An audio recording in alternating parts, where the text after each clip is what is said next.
الحمد لله وحده والصلاة والسلام على من لا نبي بعده أشهد أن لا إله إلا الله وحده لا شريك له وأشهد أن محمدا عبده ورسوله.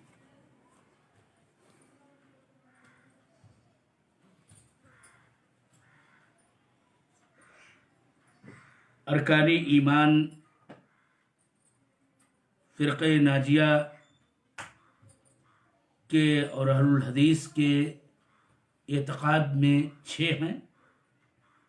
جن کے دلائل کا اور ایمان سے متعلقہ بعض امور کا تذکرہ پچھلے دروس میں کیا گیا.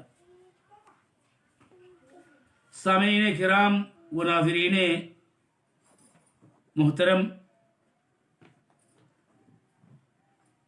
میں آپ کو آج کے درس میں یہ بتانا چاہتا ہوں کہ ایمان کا پہلا رکن ایمان باللہ ہے.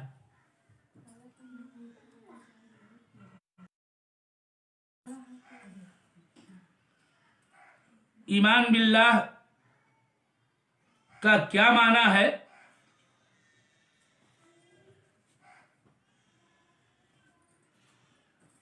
یہی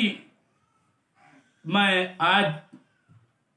واضح کرنا چاہتا ہوں. اگر بات اختصار کے ساتھ کی جائے تو ایمان باللہ کا مطلب یہ ہے کہ اس بات کا اعتقاد جازم اور یقین کامل کہ اللہ تعالی موجود ہے، وہی ہر شے کا رب ہے، مالک وہی تنہا ہے، اسی نے سب کو پیدا کیا ہے، پوری کائنات میں تدبیر و تصرف اسی کا ہے، اور یہ کہ اللہ جل وعلا کے اچھے اچھے نام ہیں اور بلند و بالا کامل صفات ہیں، اور وہی تنہا تمام عبادتوں کا مستحق ہے کہ عبادت اس کے علاوہ کسی کی قطعاً جائز اور روا نہیں ہے. انہی باتوں کو اگر قدر تفصیل سے بتائی جائے تو یہ کہا جاتا ہے کہ ایمان باللہ کے اندر 4 چیزیں ضروری. نمبر 1، اس بات پر ایمان رکھنا کہ اللہ خالق کائنات ہے، وہی ہر شے کا رب ہے، تمام آسمان و زمین کی ملکیت اسی کے لیے ہے،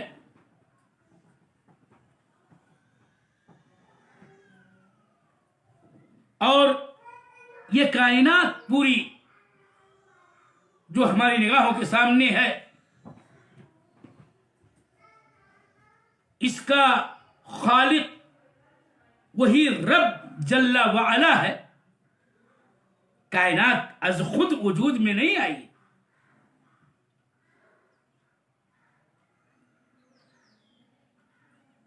اور اس طرح سے ربوبیت کے جس قدر مظاہر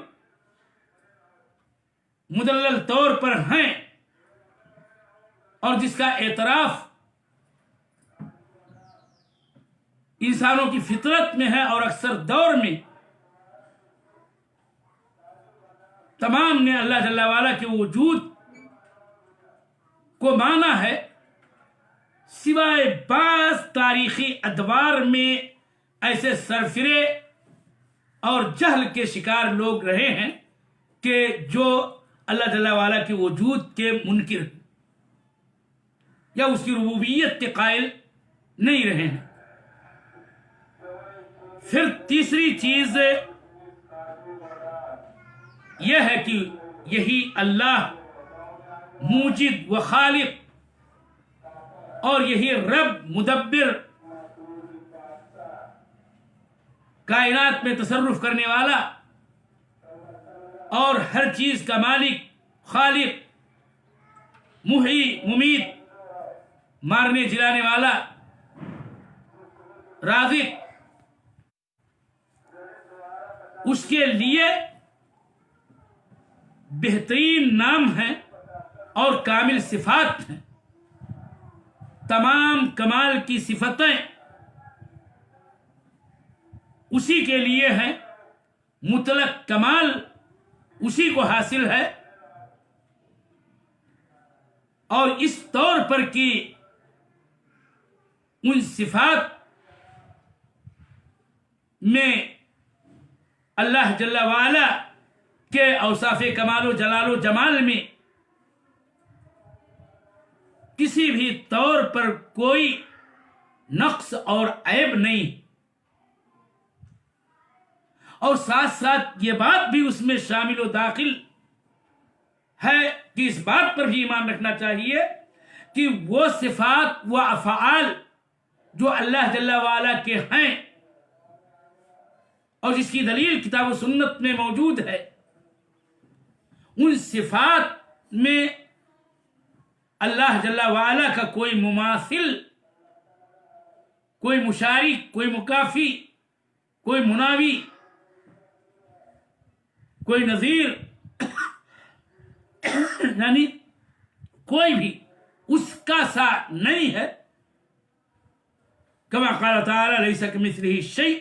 وهو السمیع البصیر ولم یکن له کفوا احد، اور بھی آیت ہے هل تعلم له سمیع، اور یہ آیت کریمہ فلا تجعلوا للہ اندادا وانتم تعلمون، ان تمام آیات کا حاصل یہ ہے کہ اللہ جل وعلا کا اس کی ذات میں، اس کی صفات میں کوئی بھی مقابلہ کرنے والا، برابری کرنے والا اور اس کا کوئی ہمتا اور اس کا کوئی مماثل اور نظیر ہرگز نہیں ہے۔ اور اسی طرح سے ایمان باللہ میں ایک چوتھی چیز، اور وہی سب سے عظیم ہے، وہی سب سے اہم ہے، اور وہ یہ کہ وہ اللہ خالق موجد کائنات، وہ اللہ رب العالمین، رب کل شیء و ملیکہ،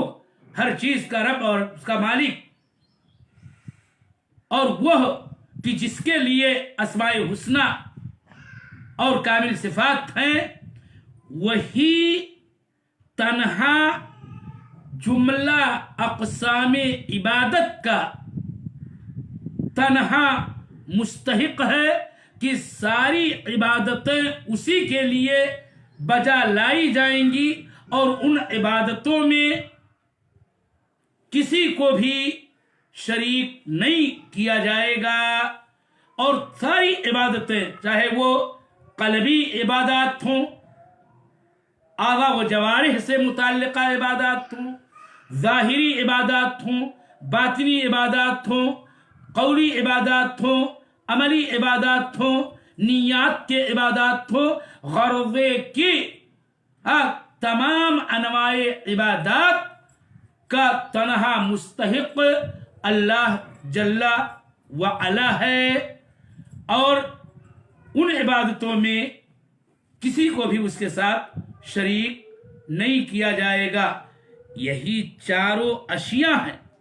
یہی چاروں باتیں ہیں کہ جن پر ایمان لانا اور جن کا اعتقاد جازم ایمان باللہ ہے۔ پہلی چیز کو یوں کہا جا سکتا ہے کہ اس کا نام توحید وجود باری تعالی، جس کے دلائل بہت سے ہیں،